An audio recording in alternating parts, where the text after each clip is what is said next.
করো এমনি বসে আছে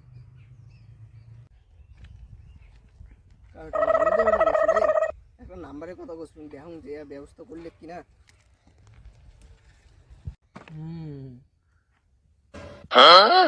আরে ওই ছাগলটা আজকেও আসতেছে জানো না এত ফালতু সিয়ানা আমি জীবনও দেখিনি ধস কেন খাও না এখনো তুমি না খাবে তুমি খাও কিরে দাদা আরে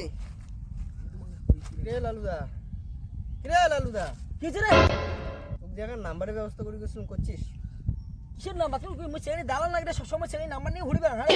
এখন নাম্বার চাইছিলাম দেখি তাদের এত ভাব ছাগল কোনটেকার তোর ছাগল আমি গাও হাত দিলুকে দাঁড়াও তো বেবি রাখো তুমি ফোনটা রাখো দাঁড়াও কি হয়েছে রে কি হয়েছে তো সবসময় কি তুই গাও হাত দিয়ে কথা একটা নাম্বারে তো চাইছো বালমুখী ছেলে দালাল নাকি